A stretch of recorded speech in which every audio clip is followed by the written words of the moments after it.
Welcome to Mark My Words, a show that searches for the fork in the road in life, the place where the turning point in the journey of entrepreneurship and life can be found. Let's meet each other at the crossroads on Mark My Words.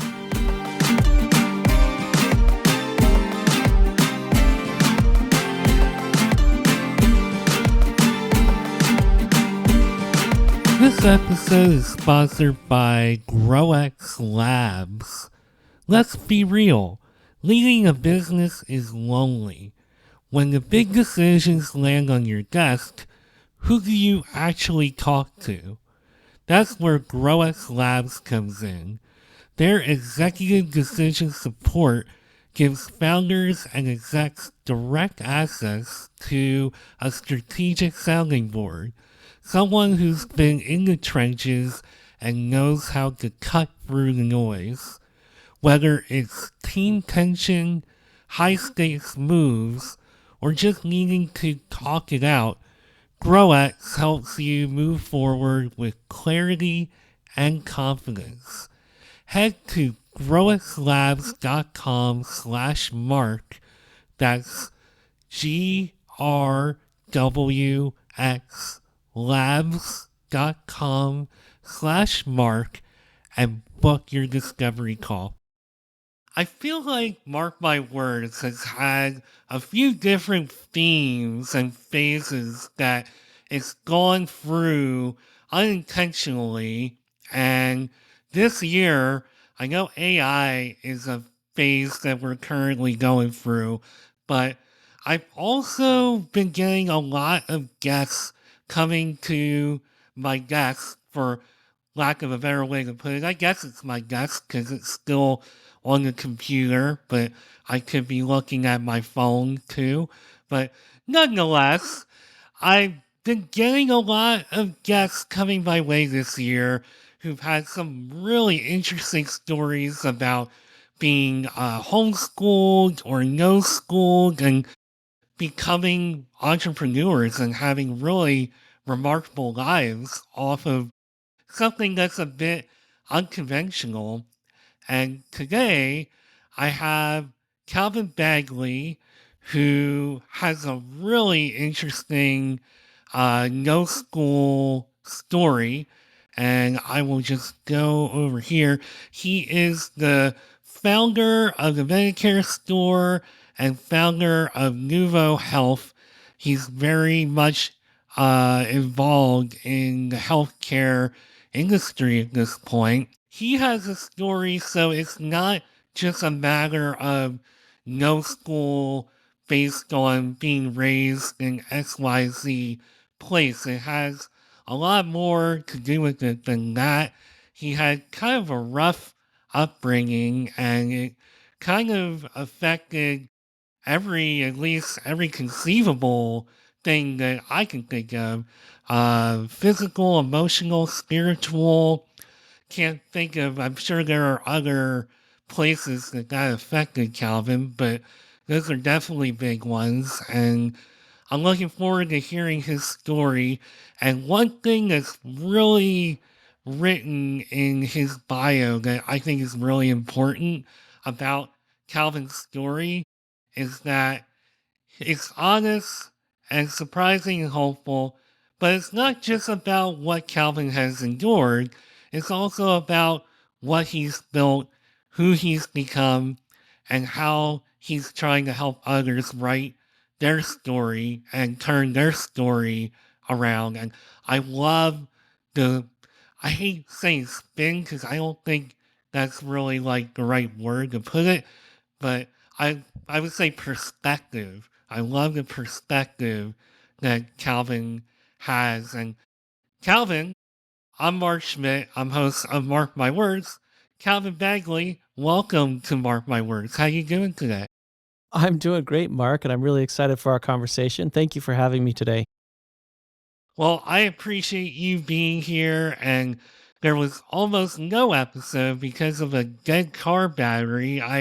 It tells you just how fast some of these things can get resolved, because I messaged literally about a half hour before we were supposed to start, and we both showed up on time. So that just tells you just how quickly things can turn around and how quickly things can get resolved in life.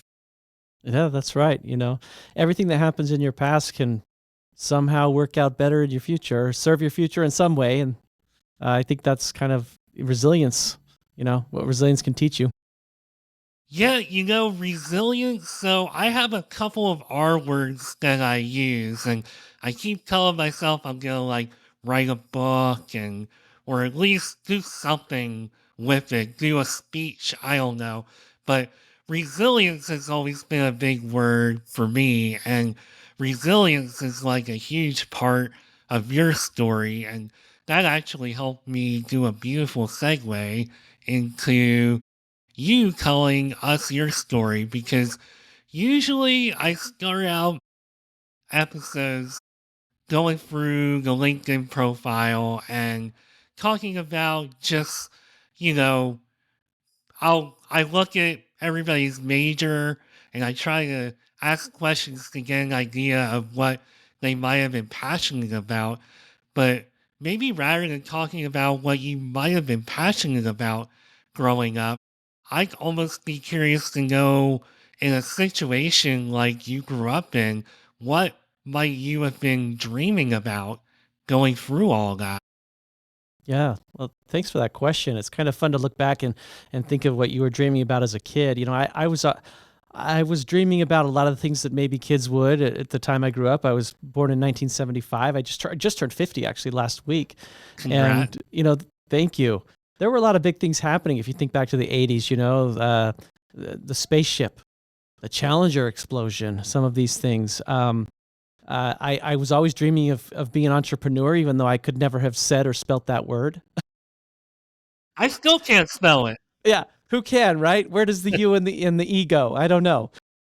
It's, yeah, I, re- I remember getting my parents. I grew up in a very strict home, and it was strict in a very religious, strict way, but not in a typical religious way, in a way that religion was used almost in a weapon, as a weapon, kind of weaponized and used to control. And there was a lot of fear and punishment and abuse and things. And so it wasn't a pleasant type of religious upbringing, although, I have reached a point in my life where I am very happy with my religion and my faith in God, but in a way that's different than the way I was raised. So my parents believed in Boy Scouts. And so we got this magazine called Boy's Life. And it was one of the only magazines that would show up at our house on a monthly basis, because the one thing that my parents supported, aside from church, was Boy Scouts. And in the Boy's Life magazine in the back, there were always things for selling greeting cards or buttons or, making money in some way. And one time there was a greeting card one, and you could start without any money, of which of course I had no money at all. We were very, very poor, because we talk about what I dreamed about. Part of what I dreamed about was just having a good meal. But I ordered this catalog where I could take the catalog to all my neighbors and try to get them to order greeting cards to make some money. Little did I know that was the start of me really, my entrepreneurship, just this idea that I could generate income on my own. But yeah, the things I dreamed about were those, but sometimes the things I dreamed about were things that other kids took for granted. I dreamed about being normal.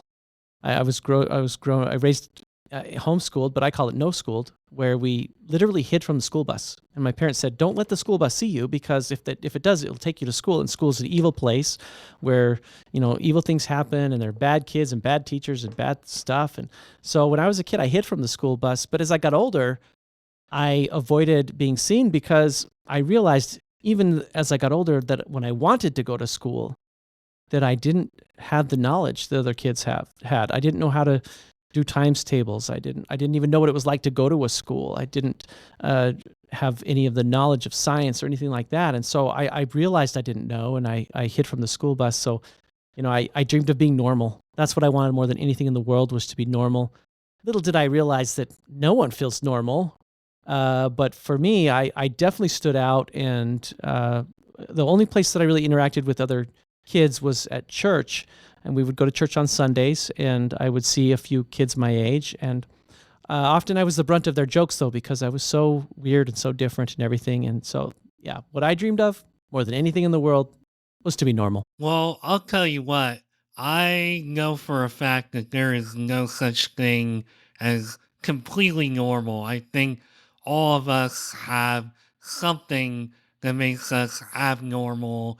And I mean, I went through the school system and I can tell you that I couldn't wait to get out because as somebody who was born with cleft palate and lip and, kind of like a part of a bigger syndrome with a lot of other things going on. I was always like a little bit different and certainly a lot of like pre-judgment all throughout, not just school, but really through life, quite honestly. And I also came from a home where it was different in that, I think as time has gone on and as we have evolved, I feel like, just as far as values and morals, and not to get on a high horse about all that today, but that kind of stuff has changed a lot. And my parents, I would say, definitely not religiously motivated. I think just more like old school than anything. And I always felt that not only did the things that I had to endure physically made me different and kind of separated me from the pack, but also the way I was raised. I was raised pretty strict, and if I sometimes if I did things that even to this day I didn't even think I did wrong, but they viewed it as wrong, I would get punished. And, Mm. that will do a lot, not only to how you turn out as a person, but also factors into like resilience and just kind of like the way that you fit in with other kids and other people in general. Those values that you get instilled in you, I'm sure that you can probably speak to this. That never really leaves you, even as you take control of your own life. Yeah, for sure. And, it's, it's something I relate to very much. My parents believed that things like wearing shorts and eating chocolate were evil. That they were against God's word. And so, there's all these interesting and strange beliefs, and then punishment for doing things that aren't wrong. That you're not really making a mistake, and I relate to that old school thing. And what I've taken from that, or had to recover from in a way, is to separate what happened from an outcome of good or bad. Was it good? Was it bad? It just was. And when I go through my book and I write about this upbringing, which was very challenged, include physical, sexual, emotional abuse, lack of education, and other things. And now I can say that everything that happened, as terrible as it was, has served me now. And I think that's a hard place to reach, because along the way you want to say, "Oh, I wish I could go back and change that. I wish I could change this or change this, or I wasn't this way, or this I hadn't been raised by these parents, or whatever." We always talk about people often talk about going back in time and changing something, and I've realized now. I just turned 50, so I didn't realize this, 20 years ago. But I've realized now that everything has brought me to where I am. And I've also worked very hard to arrive where I am. And I wouldn't be where I am if it weren't for those things. And it took me time to learn to love myself and to feel like I was worthy of love, and worthy to be loved and to love and to love. And so I've worked through many, many things, and still have much to work through. But I've reached a point where I'm very happy, with the people surrounding me. I'm surrounded by so many amazing people, my wife, my children, wonderful friends, wonderful coworkers, people who work for me and people I've worked with and people I've worked for, people at church. I built this community around me and I wouldn't change it. And if I don't want to change where I am now, then I don't want to change anything that brought me here. And all of those things, even if they were terrible, I write my book about going to Boy Scout camp. And let me say this to you, Mark. People who meet me today, I'm pretty well spoken. I've become quite successful in a lot of the measurements of life, having succeeded in business and things like that to a certain level. They would never guess or assume that I had this challenging upbringing. I kind of look like the guy that with the proverbial spoon, silver spoon in the mouth. Like I was born with opportunity and opportunity came to me, and it just wasn't that way. I was at Boy Scout camp when I was 14 years old and got attacked by a group of boys in the dark and was literally beat with a cactus. I write about it in my book. It's a terrible, terrible event. And so I know what you speak of when you talk about resilience. When I was 19 years old, I went on a mission for my church. I went down to Brazil. And I was, if you ever seen the Mormon missionaries with the white shirt and the black name tag, I was one of them. And it was an incredible experience. I came back and decided I was going to change my life. And at 21 years old, I got my GED after studying for about 4 months.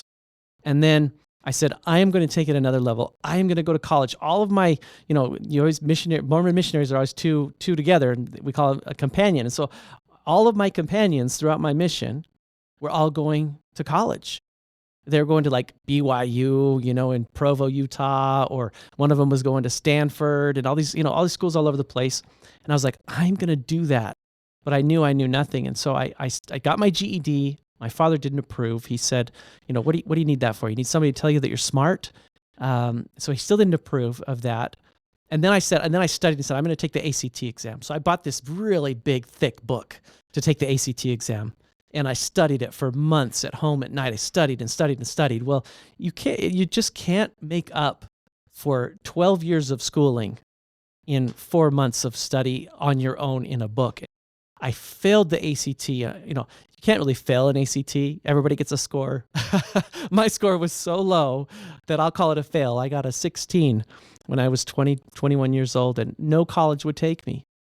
And I had a brother who was living in Las Vegas, and he said, listen, why don't you come down here, which is where I live now, beautiful city. Even though people know it as tourists, I know it as a local. I've lived here most of the time since 1997.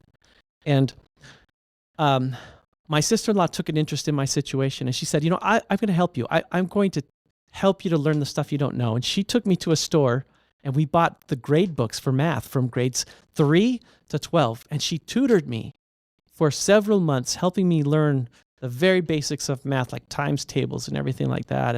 And then she made an appointment for me to see an admissions counselor at UNLV, and she really, really helped me and pushed me. So I go down to UNLV to see this admissions counselor. I explained to her, look, I will work very hard and I can figure this out, but I have no education. No one will take me. And she said, well, we can't admit you, but we will give you 2 semesters as a non-admitted student where you can audit classes, and you don't get college credit for them unless you get passing grades for 2 semesters, and then we will admit you and you will become a student at UNLV. And that is how I got into college. I took the 2 semesters, I successfully passed my courses, got passing grades, and became a student at UNLV. It took me many years because that was the first time I'd ever set foot in a classroom, was in college. I Thank you. At 34, I graduated from UNLV with my business administration degree. That's incredible. I mean, you said a lot of things there that I want to touch on, but what's your relationship with learning, especially given everything that's happened? And I know that has to be really intimidating to get to the point where it's like your quote unquote score is like really low, and you know that you hadn't gone through a lot of the same things. I mean, just for the record, they're from me to probably like the valedictorian of like our century. That's not really a thing, but uh there's probably a lot of people out there who went through 12 years of school and probably left a lot of knowledge on the table. So I feel like we all kind of like learn in different ways. We absorb different things, we let different things go. And I think that's just what makes us different and what makes the world go round. But just getting to my initial thought, what's your relationship with learning? Is learning fun? Is it like more fun now that you've gone to college and you've accomplished all these milestones? Yeah, that's a really cool question, Mark. One that I don't get very often. Yeah, my relationship to learning now is just curiosity. I am so curious about the world. I have this joke sometimes because I read a lot of like something catches my interest and I pull it up on Wikipedia or something else. And now I ask AI a lot. I have long conversations with Grok and ChatGPT and Claude. These are all my best friends these days. But I'm just a curious person. I'm very curious. Like, well, how does stuff work? So I don't think of it as I am going to sit down and learn something. Um, that's what college was like. It's like, oh, I got to sit down and I've got to learn economics. That was actually kind of hard for me. I'm not used to that. I was not used to that kind of structure. I was not used to being lectured. I wasn't used to taking tests. I wasn't used to writing papers. The first paper I ever wrote was in English 101 in college. So structured education was actually very hard for me, even though I did succeed at it. But I love learning. And I have this joke that, I'll be doing something and I'll close my phone and then say, I finished it. I finished Wikipedia. or I finished the internet because I love to learn things. So my relationship with learning is curiosity. Curiosity. Well, one thing that I'm picking up on from listening to your story is there are a lot of parallels, and I see some kind of parallel with every guest that I have on this show. And coming into this episode, honestly, I wasn't really sure where the parallels were going to be, but they're actually in really interesting places because your story about your dad and how he was sounded a bit critical of, like your degree and just what you wanted to study and what you wanted to do.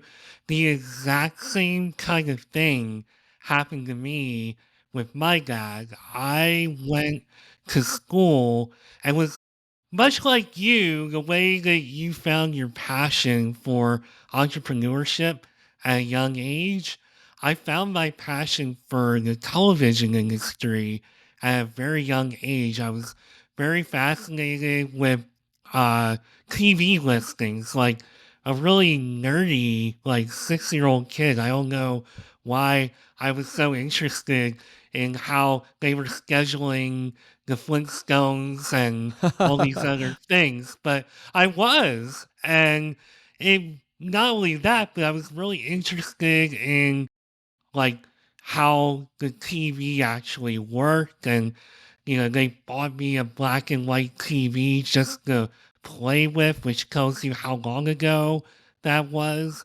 Back when black and white TVs were still being made, but they were kind of like disposable too. And I think I knew from a pretty young age that I wanted to do something in television or entertainment.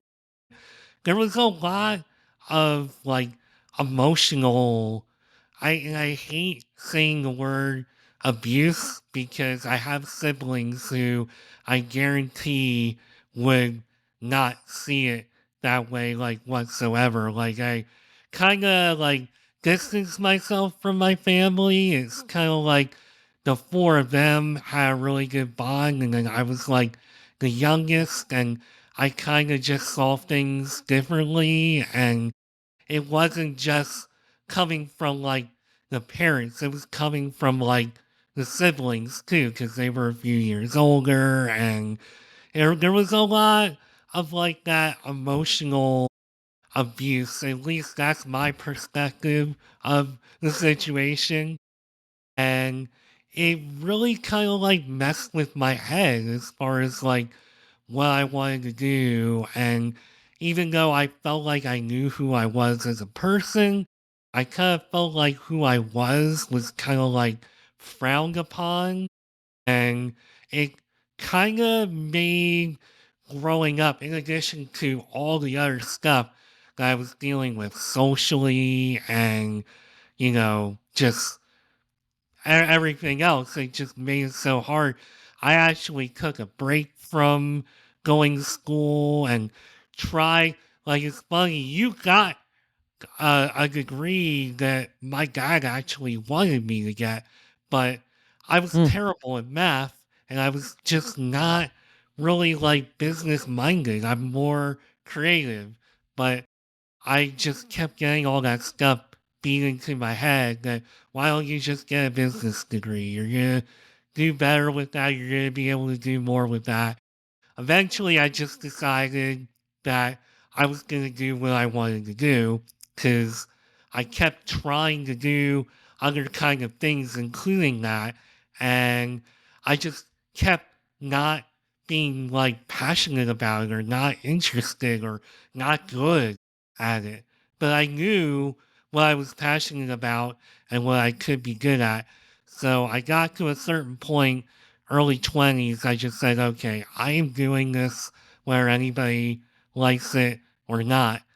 And where I'm kind of going to bring this home for you to share or not share a thought. I'm sure you do have a thought, but um, much like you, my dad, when I remember when I got my job, I try not to mention because they're all like really big companies, but I got a job at a really good company. Couldn't wait to tell them that I got the job. And their response when I told them was basically like, that sounds like a scam. Like they didn't believe or they were just like, I don't even know. But that's not exactly the kind of response that you want to get when you land such an awesome job. Much like you, I have learned, and this is a really long going on about myself, but what I've learned is the same thing that you've learned is that the past is just what it is. And while it stays with you, you have to figure out a way to keep moving forward. It shaped you. All those experiences, values, strictish, like upbringing and all that, it kind of shaped me into who I am today. I think at the very least, I have to be grateful that it got me here.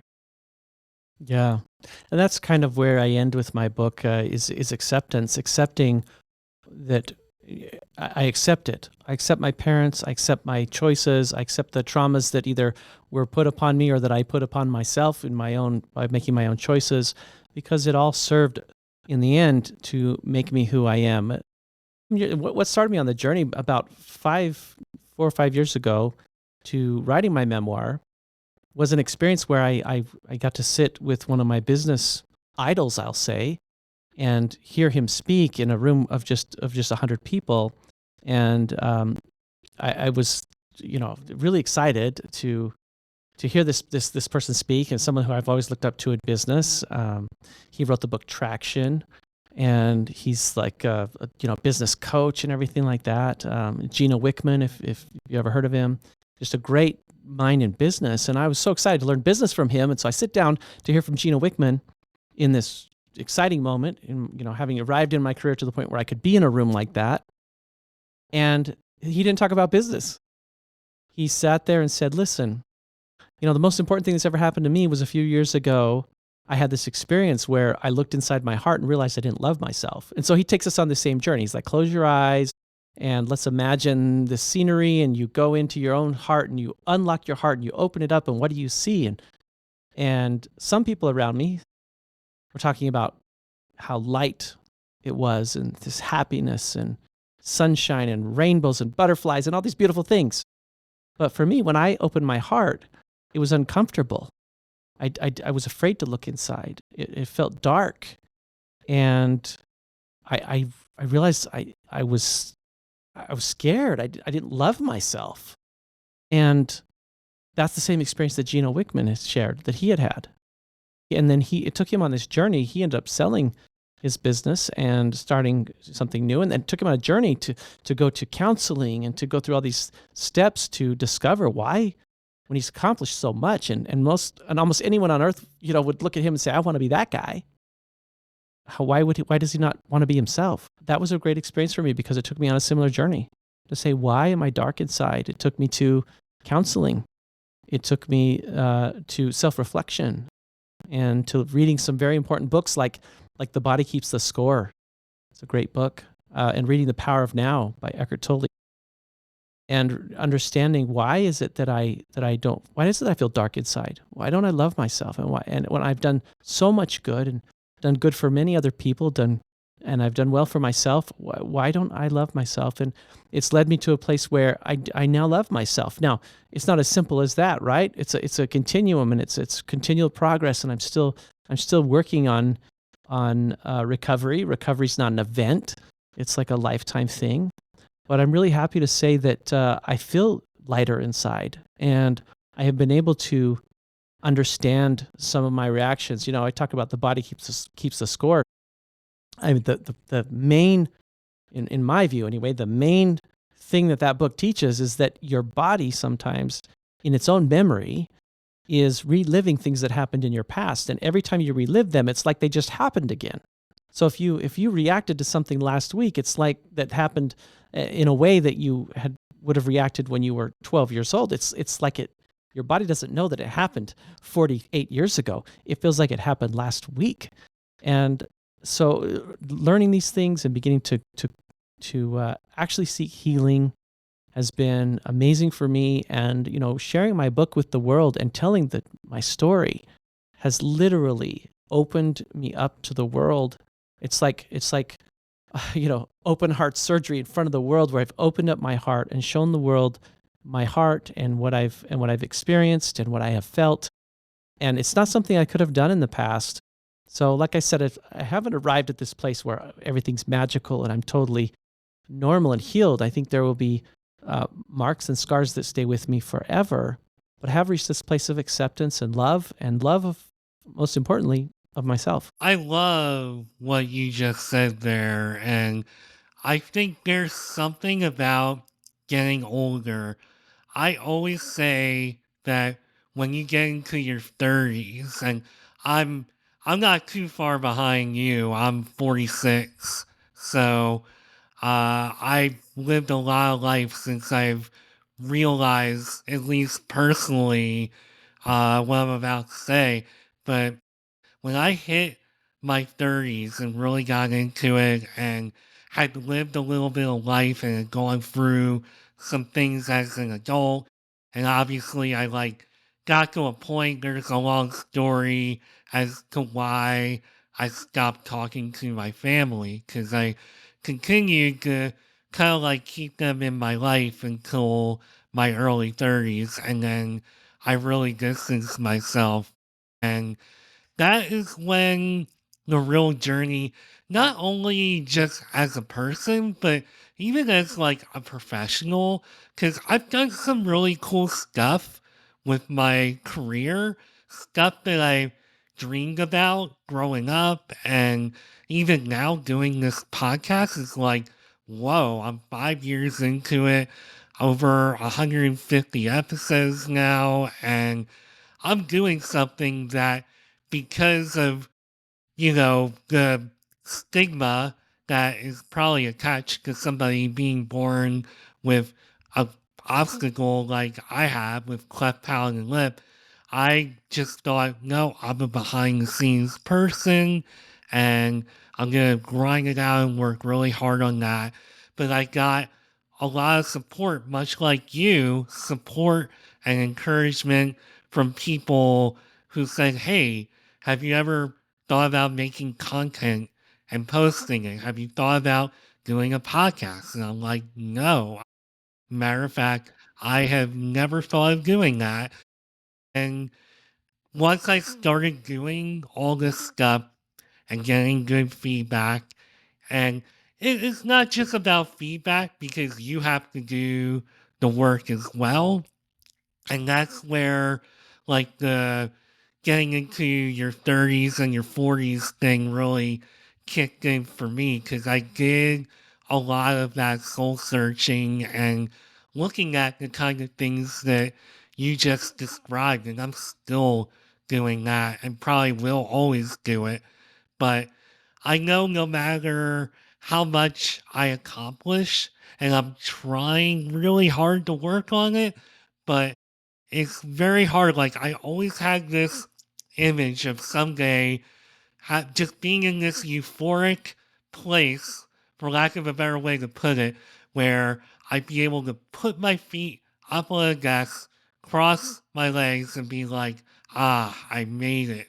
And the truth about that is, I think very few of us ever get to that point because once I accomplish stuff, it's like I want to do more.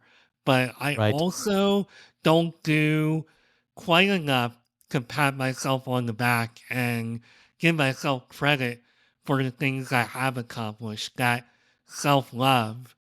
And I totally relate to that process. It's a ongoing process that I know I'll be doing for the rest of my life. Yeah, you remind me of a great book by Dan Sullivan and Ben Hardy called The Gap and the Gain. It's a great business book that talks about the mindset. I shared that I was in Boy Scouts, so I love to hike and hike mountains and things, and getting away. That was the one place I could get away from my parents. Which, by the way, I want to talk about distancing ourselves from certain influences here in a minute. But I learned in hiking that as you get close to a peak, you see a false peak and you think you're there, and then you get to that and realize there's more. And that's life. And the same with the horizon. You look out at the horizon and you see the horizon, you say, my goal is to get to the horizon. Well, guess what? The earth is round. You will never make it to the horizon. And there will always be something further out that you want. And so sometimes when you get caught up, always looking at the horizon and saying, I'm just not there, I'm just not there, that's the gap. But if you stop for a minute and you look back and say, well, wait a minute, how far have I come? I've come a long way. That's the gain. So stay in the gain, right? And oftentimes we go in the gap because we set goals for ourselves, and by the time we get to that goal, we already moved to another goal, and so we don't celebrate that we actually accomplished it. Or we don't make it to the goal and we don't celebrate that we moved somewhere. And so, yeah, I love that book, The Gap and the Gain. But let me tell you one more thing uh, about getting proper distance from people who influence us negatively. There's a saying in business that your net worth determines your net worth. So if you and I've heard that quote so many times, your network determines your net worth, and thought, well, I misunderstood it a little bit. So when I say network, I mean the people closest to you. Like my network, if I talk about my true network, it's my wife, my kids, my closest friends, my business partners, the people I'm in life with. I mean, that's who we're really talking about, the people you spend time with. And those people determine your net worth. And it's not just your net worth in money, but it's like, what are you worth to the world? What are you worth to someone else? What are you worth to yourself? And we should always consider that, like, are the people around us making us better or not? So one time, I after one of these discussions, I had heard someone, I'm a part of a business group called Genius Network with Joe Polish, where we get a chance to talk about business quite a bit, but also talk about personal things that are affecting business. Because sometimes the biggest thing in business is, do you believe that you are the person who can succeed in business in that particular field or area or whatever? And if you believe it, then you've gotten over 90%.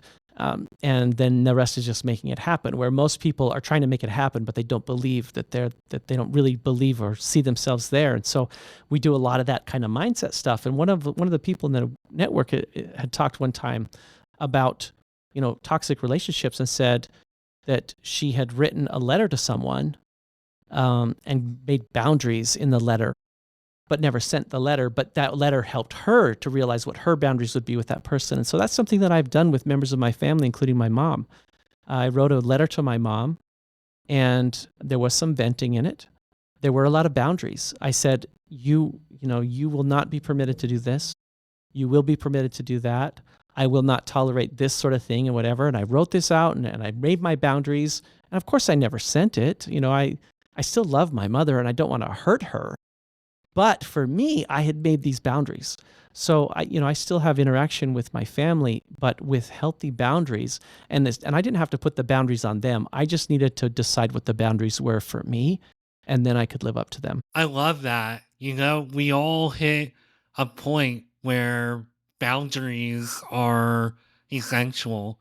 And I know, especially for people like you and I, what you just talked about, believe me, I have a lot of unsent text messages and emails, things I've deleted.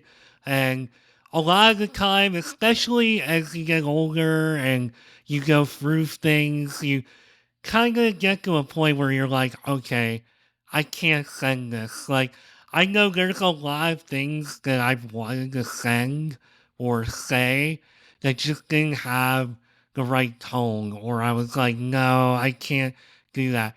But one thing that you made me think of, and I can't believe I'm about to share this, but when I got to my breaking point of establishing boundaries, just like, hey, look, we need to work on this, or we just can't be in each other's life.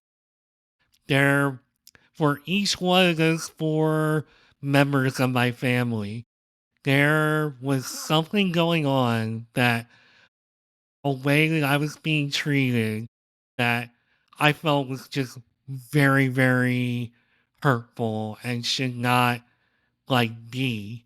And we don't really have enough time for me to really clarify that. But my mindset with doing that was, and I didn't say we gotta do this or else or whatever.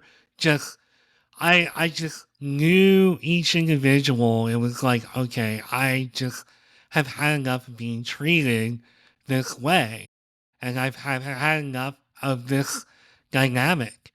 Not a single response came out of any of those messages. It was like one message to each individual. And that, I think, was one of the big defining moments where I just said, you know what?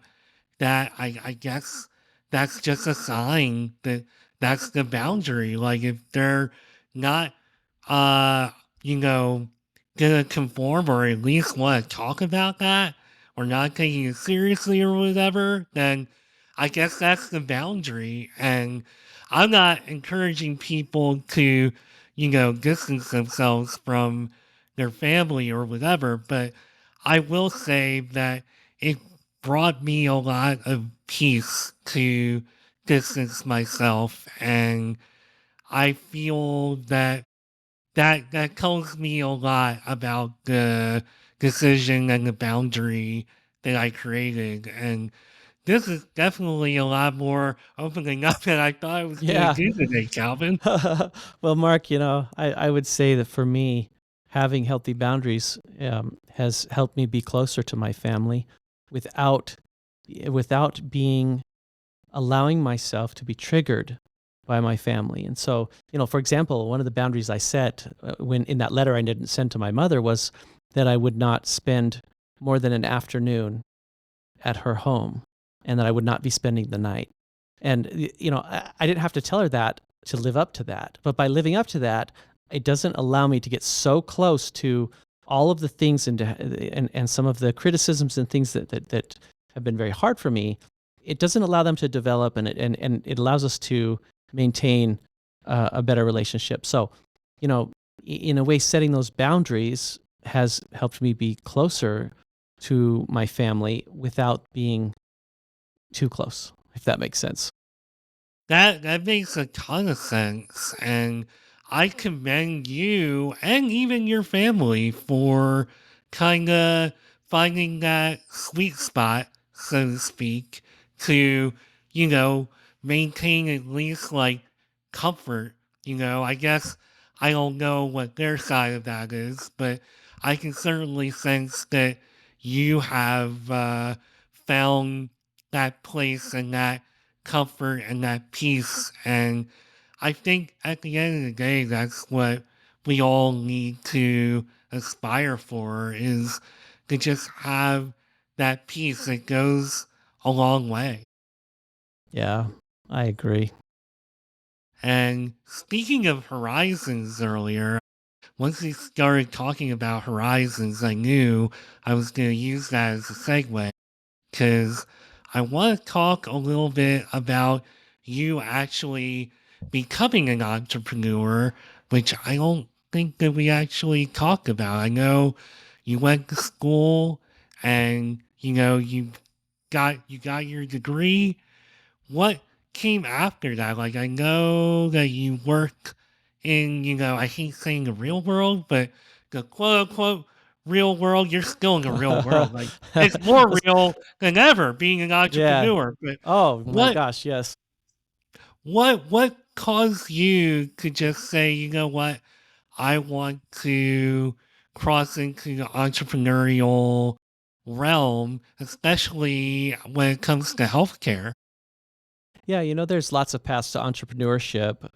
There's one book called The Z Myth. It's a very interesting book, and he talks about how most entrepreneurs, in his words, are not true entrepreneurs. They are technicians who had an entrepreneur seizure, meaning like you were really good at something. Let's say you were really good. I don't know, pick anything. You're really good at laying concrete, and so you said, why am I doing this for my boss? I should lay concrete and have my own company. Or you're a really good electrician. You're like, why am I doing this for somebody else? I should be my own company. And that's an entrepreneurial seizure where for one moment they're seized by it and they're like, yeah, I'm going to be an entrepreneur. And then but they're not truly the personality for entrepreneurship. They're just really good technicians. So my story to becoming into entrepreneurship is that I went into the corporate world first. So while I was going to UNLV to get my degree, which I shared, I graduated at the age of 34. So, from my first class to my last class, it was over 10 years. I started as a teller for Bank of America because I heard they had tuition reimbursement. And I said, well, I need the extra money. So that sounds like a good idea to me. So I started as a teller, but after 6 months, I had done very well. And they said, will you be a personal banker?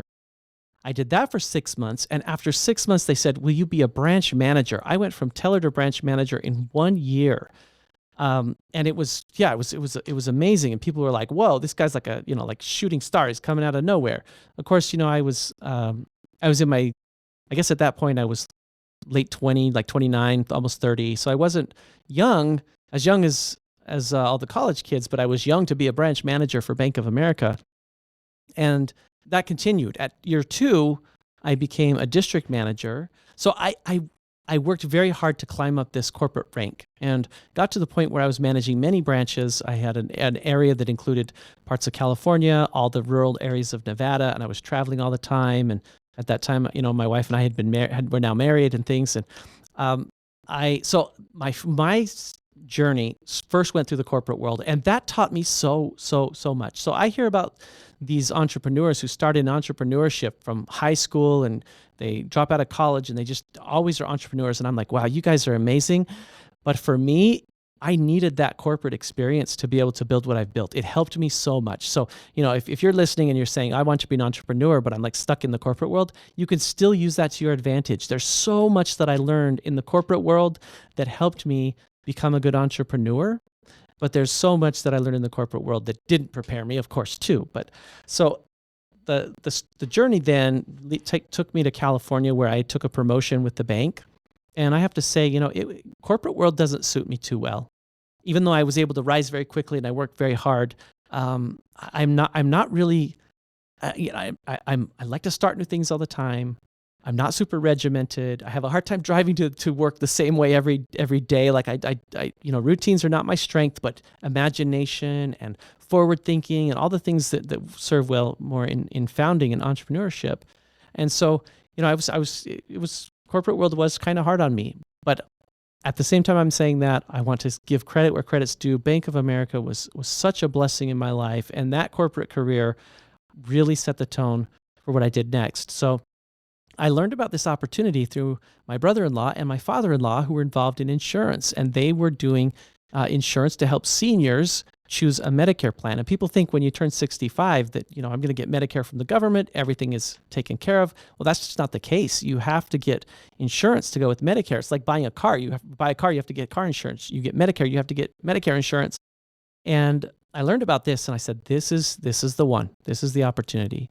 And that's where I first made my entry into healthcare. So I left this high-powered job, VP title at Bank of America, literally hundreds and hundreds of people working for me at branches across California and parts of California and Nevada, and became one independent lone insurance agent sitting at people's kitchen tables in Las Vegas, helping them make a decision about their health insurance. And after doing that for a short time, I began to see all of the ways that what I had learned in the corporate world would be so beneficial to insurance agents who wanted to sell Medicare. And I started my first agency, started with my brother-in-law, actually. So my first partnership was with my brother-in-law. And then from there, that got me more and more into healthcare. Now I'm a part of a laboratory that does lab testing. My agency has grown into 3 different types of agencies. We have, kind of like a wholesaler where people who want to, insurance agents who want to help people with Medicare, they need like a wholesaler, so they can come to us for that. And then we have an agency that has actual physical locations. We call them the Medicare store, where people can walk in and get help with their Medicare. But then COVID came and people sort of wanted to be helped long distance now. And so then we started Plan Fit, which is where we can help people nationwide, but give them that kind of white glove treatment that we gave people face to face. And so all of these things have evolved since then. And most of what it evolved out of was my ability to see how things worked in corporate and to apply that to entrepreneurship. And then this curiosity we talked about earlier, about curiosity of learning. I'm learning all the time and and seeing what new things are coming. AI came out and I saw that and said, oh my goodness, we can make some great tools out of this. And we've made some amazing tools out of AI for both agents and for the public to use and what have you. So so a combination of corporate, my desire for entrepreneurship and do my own thing, my personality fit, being right, my curiosity, all of these things kind of have led me to where I am. And then maybe one step above that, as I think this through, are having some incredible people around me, people who believed in the vision that I was laying out. And, the company now is run by a CEO who I stepped down as CEO a year and a half ago and promoted Jeremy Weiser to be the CEO. He's been with me for the past 10 years working in this business, and people like him being around and catching the vision and having belief in me and in belief in what we were doing has just elevated everything. So that's kind of my journey that took me into entrepreneurship. I love meeting people who have such a similar story, yet completely different story at the same time, Yeah. because I often credit my experiences in corporate America for how I eventually wound up doing Mark My Words. I had a promotion at my job several years ago. Guess it happened like 12 years ago now. And that experience being elevated from being in operations to, excuse me, a more managerial role, that really taught me a lot because it gave me an opportunity to have an impact on the people I was working with in a completely different way. And I think it really, from that point on, really jump started me into eventually becoming an entrepreneur because it gave me the confidence to see that I could really do more because what happened is I left the job after a few years. They were doing a reorg, like one of the many reorganizations this company has done actually since I left. And so I left. I wasn't feeling as fulfilled doing some of the things that I did early on after I left, and I started thinking about, okay, what can I do that makes me feel as fulfilled as I felt in that managerial role? And that right there is like just bridging those gaps is what really kind of got me going because there's nothing wrong with working in corporate America, No, of but course not. but I think what I learned is I needed something that was a little more fulfilling to me personally rather than trying to chase climbing the ladder all the time. I think I discovered that I enjoyed the feeling that I got from engaging with people like, being the host of a podcast and just taking on like my own work and my own message and all that stuff. It was a real life changing experience. So I really it's amazing. I feel like this episode is a real example, and I know that in every episode, I feel like all of us are connected, whether we're, just producing media and podcasts and stuff like that, or if we're an entrepreneur in other ways we all have like that like a similar kind of drive as far as like that need to succeed and to build something on our own accord. Just we're two people that have had completely different lives, yet we've had some similar experiences and have walked away with similar conclusions on a lot of things. I don't know where I'm going with that. I just think it's really fascinating. It is, and entrepreneurship is like a club. We are in this experience, having similar experiences and things together. And one of the things that I've realized makes for an entrepreneur is this willingness to try things that you're not sure for sure if they'll work, but you have a pretty good idea that they might, and to be willing to take that risk. So risk taking, and to be okay with yourself when you fail and pick yourself back up and say, hey, it's gonna be all right. Dust yourself off and have that resilience. In our company, we defined our core values, and we defined them around agents because agents were insurance agents. Most people who work for me are insurance agents, and so we said agents, and we gave each of them a meaning. A, absolutely positively gritty.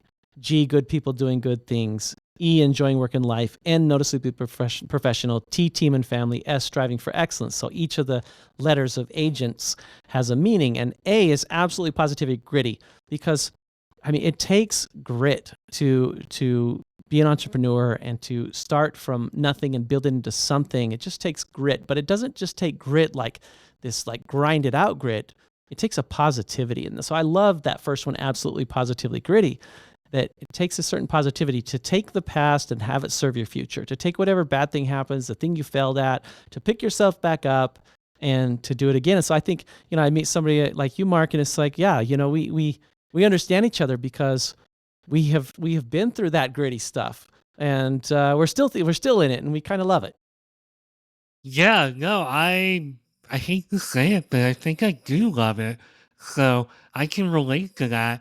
And I love how you describe how you bounce back and be resilient. I often when I talk about what do you do when something doesn't go the way you want it to, and you get that feeling in your stomach that's like, oh man, like this is a reflection of me, and I feel like I failed, or I feel like I didn't go well.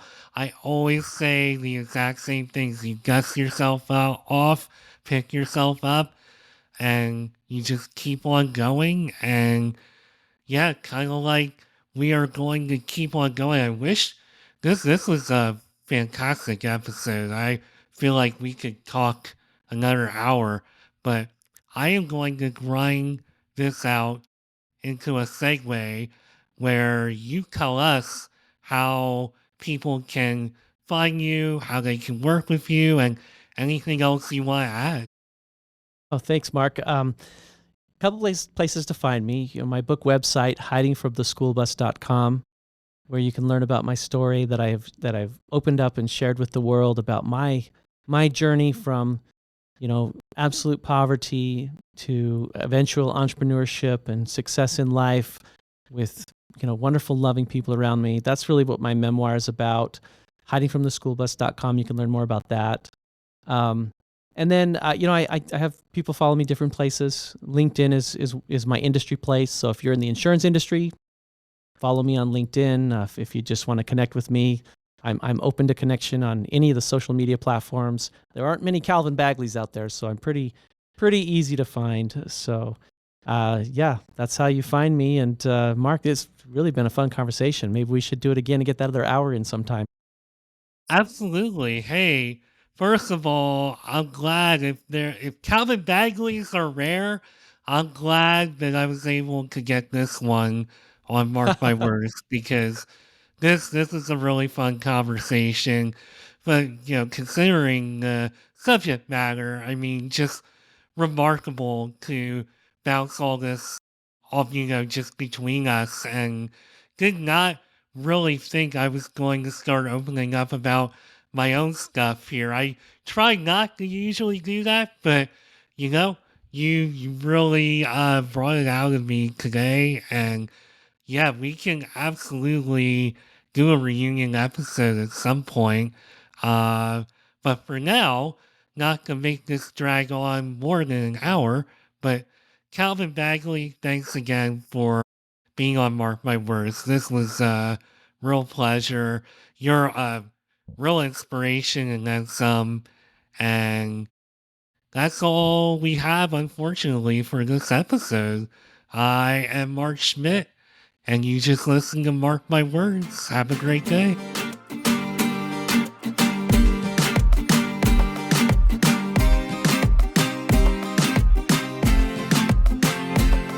Thank you for taking time out of your busy day to go on a journey with me into entrepreneurship and life on Mark My Words. If you would like to learn more about me and the show, you can find me on LinkedIn at Mark Schmidt or connect with me on Instagram at Nimrod79. Video episodes of Mark My Words, as well as other content, can also be found on the Mark My Words YouTube page. Entrepreneurship can be quite the roller coaster ride. It can be a bit isolating and intimidating, but it doesn't have to be that way. Let's meet here next time at the crossroads on another episode of Mark My Words.